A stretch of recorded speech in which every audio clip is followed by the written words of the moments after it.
I'm here at the Milan International Film Festival 2017 and I'm joined by Myra Sines, who is here representing Assault to Freedom, which is a film which joined us in Madrid and Berlin and picked up awards at both festivals. So firstly, thank you so much for joining us. Thank you for having me. I interviewed Lisa on the red carpet in Berlin, and now it's fantastic to have you here to discuss the story. So for those that aren't aware, tell us basically the story of how Assault to Freedom, the film, came to be. Sure. It was a story my father had wanted to let everyone know and hear about for many, many years. We always heard that he had assaulted a ship, technically to get to the U.S., but we never really heard the entire story. And he one day found this Cuban gentleman by Adrián Machad. He actually started interviewing him and wrote this book, which is 3 Times Free. Right when he was going to go into the final stages of writing this book, the gentleman passes away. He has a massive heart attack and he passes away. We had a somewhat of a story together, but it wasn't correctly done. From there, we were able to get the story from his personal computer and finish the book that Adrián Machad did start. We started looking for a director after the book was completed, and we were very lucky to find Marco Moreno. Yep. Marco Moreno has done a fantastic job. He was very interested in the story and did a fantastic job of putting this whole story into light. It's what's needed, isn't it? You need someone, obviously. Firstly, was there any time when you found that the story was on the computer that you thought it's done, or were you not stopping at no costs to get that? I wasn't allowed to stop. I think I spent over a day at the gentleman's computer, and if anyone knows that a writer has tons and tons and tons of stuff in a computer and hard drives, and So you turned into a mini computer hacker in order to get it finished. And obviously, Marcos was massively invested in the story, wasn't he? Marcos got into, because of the book. He got interested. We gave him a copy of the book, and he just fell in love with the story. It's a story that's never been told of what the politics were like in 1964 in Cuba. Why the need to escape? Why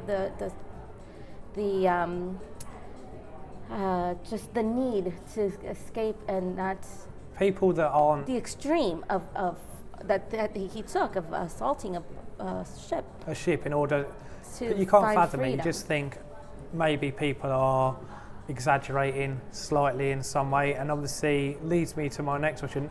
How you found out about this obviously was from Ramon and telling the story. Yes, so how was that for you? For years I heard the story, but I never knew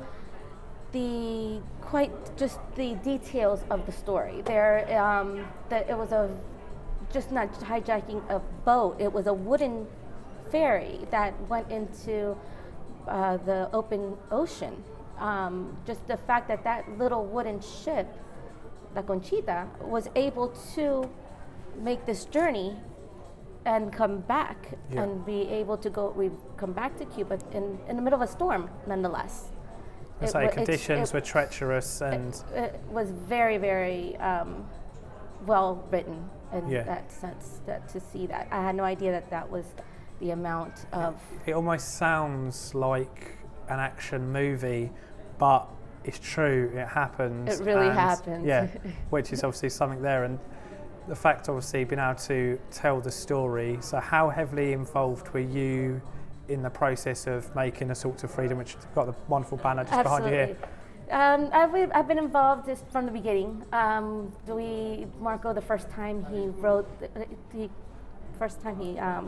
presented the movie to us, he came with an idea of how he started, and we got together at my house, my husband and I, and we showed the movie to the family, and it was just a shock to see this story. It's just, it was, like I said, I never Did it make had everyone seen emotional? And did It everyone? was very emotional. There was a lot of laughter. Right. There's a scene that just Unacceptable laughter, maybe. But that you just don't realize how did everyone watching it know the full extent of what happened? We knew. No, we didn't. Well, we knew the story. We just didn't know. Marco went even into Cuba and interviewed the son of the captain of the ship. So we've got different aspects of the story. That's what I like about it. I'm a massive fan of documentaries, and if they don't offer enough voices of authority, as I'd call it, Yes. then it loses my interest. If you're going to do a documentary and you're going to tell a story, you do it properly. You do your research, and obviously Marcos has done this. He's gone in and you get as many people as you can on screen. You ask them questions, and you may be with them for 2 hours and only get one golden nugget question, but it's worth it, and that's Yes. what adds value and adds sort of a solidness to Assault to Freedom, because you look at it and it's not a huge bias. You've got to have opinions, and obviously that's great. And that's, yeah, you get the different aspects of everyone involved. You get the it was 4 gentlemen and 2 women that were involved in the whole thing, and you get everybody's story, what Yeah. everybody remembers.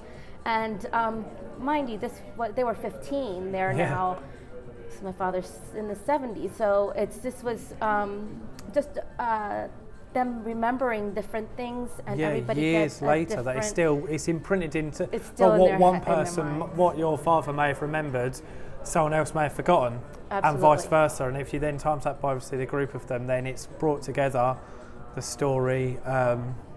And is it something now which obviously you're just trying to push the message out there, aren't you, of what times in Cuba were like at those times. yeah. What the need to escape? Why was this need such a great need? And that it's a story that not many people know about Cuba and what was going on at that time there. And it's a very sad, it's a very emotional story. And I hope that everyone gets a chance to watch it Yeah. and learn something. I mean, everyone that has seen it to this moment that I've spoken to said, they have learned something from what was going on in those days. It's an educational thing. Obviously, we're here at Film Festival. We get lots of different narratives. We get other documentaries which are just bit of fun, as it were, focusing on a different area. But when it's something that's so harsh, so surprising, and so true, Absolutely. then it's the case. And that's the sort of one where you want to push the message out there. So when I was interviewing Lisa in Berlin, I was just talking about how her life could have been so much different. How do you feel that's been sort of for you? Are you grateful? I bet you couldn't fathom. Absolutely. My parents met in the U.S. Yeah. They're both from the same town, from the same area, but they met here. It's crazy. Yes. Isn't that great? Like, yeah. So I probably would not have been here at all. Yeah. And obviously just in terms of working life for you and everything, but then you've always can turn and go, did you know my father? And how often do you find yourself promoting the story? Oh, I did. I've done it all my life. I've Yeah. told that story all my life to most everyone that knows me has known at some point that this is how my father was able to get here, was Yeah. by hijacking a boat. And it's an amazing story. Like, how many people can say Yeah. they hijacked the boat to get here? It's just not. And it, as you said, the main question And is, it was successful. At Yeah, on they're top of successful. that. That's It the was thing. Successful. and it's not just a case of people going, oh, hijacked a boat, oh, but why did he need? And that's what it's about, it's the need. How bad was it? But then even now, obviously, looking at North Korea and the dictatorship and the control and how people have nothing, still the same in Cuba now? The Cuba is it's a lot more humble. I feel the people have not they're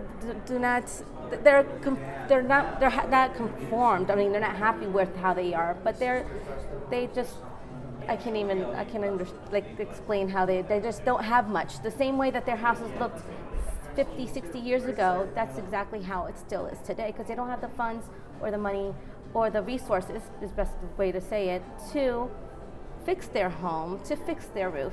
You know, they need to, with the few dollars that they make a month, right, which is, I understand, it's like $20 a month, and that's supposed to not help them survive, right. And their families survive. So that's the only. I know it's not something we want to touch on too much, but is it simply a case of the rich are getting richer and the poor? Yeah, if there's a government having power and the people are not getting any of that, of the money that's. Do you ever think you'll see a change in that in your lifetime? That is a good question. I hope so. Yeah. I would love to see a change. I mean, just as much as having a roof over your head is, and having furniture. I mean, even they have the pots and pans that are years and years and years ago. They can't afford even having a brand new pot and pan. When Lisa actually visited Cuba a few years ago, and I was going to ask that when you last were there. So yeah, carry on, and then that'll be my next question. Yeah, she found the kids even wanted her plastic bag that she was carrying things in, because it's one of those things that they don't have there. Really? It's just a case of seeing something. I mean, it is a toothbrush, a simple toothbrush.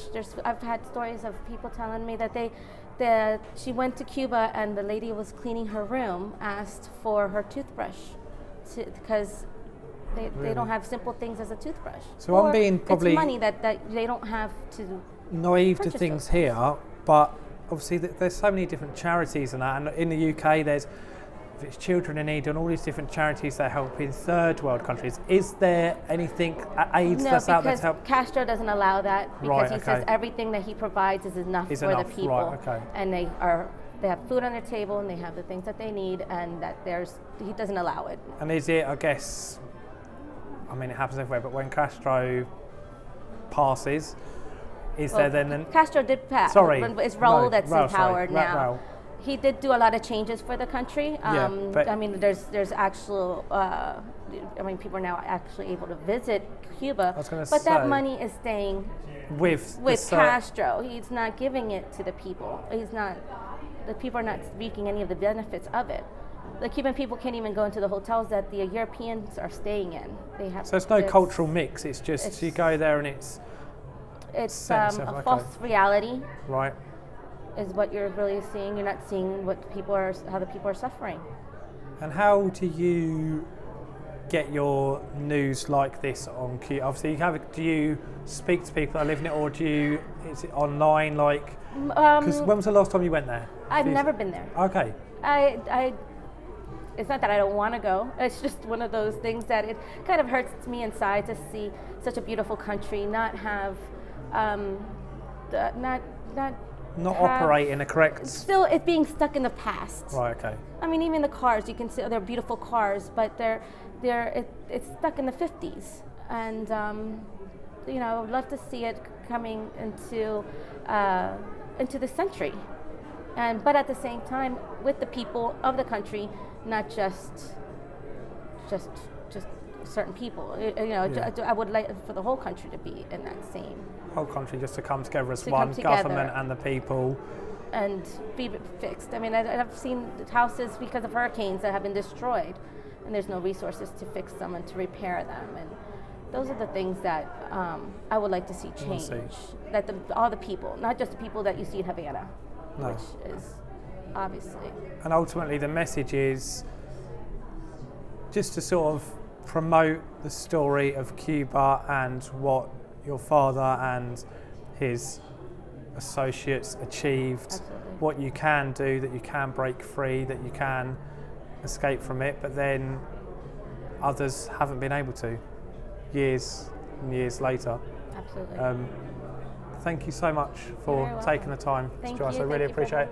And hopefully Assault to Freedom continues at other festivals. It's recognised for the story it tells, as much as it's not a controversial story, but it's a story that's never been told. Story that needs to be told. And that needs to be told. Yeah. Absolutely. And it needs to be shared. No, thank you so much. You're very welcome.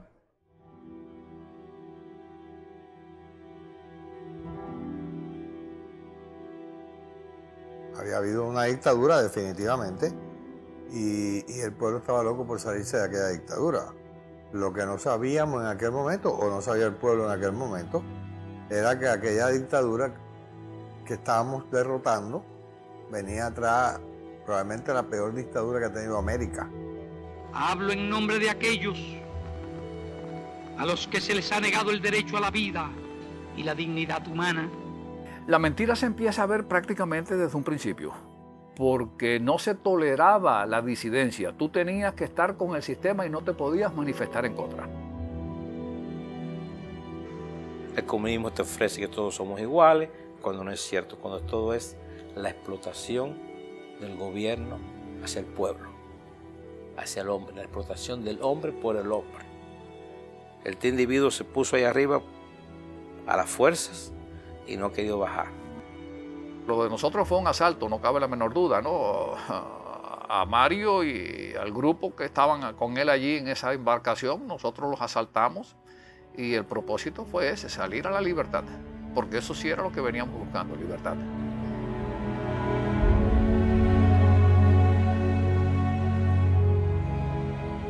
Huir implicaba tomarse un riesgo que básicamente podía llevar a uno a la muerte, porque escapar de Cuba no era fácil. En Cuba el que se escapaba, si lo atrapaban huyendo, prácticamente lo mataban. La tranquilidad mía, bueno, porque mi hermana me había dicho, nos vamos, está todo calculado, llevábamos el arma, los cuchillos, bueno, yo iba muy tranquila, muy confiada que todo iba a salir bien.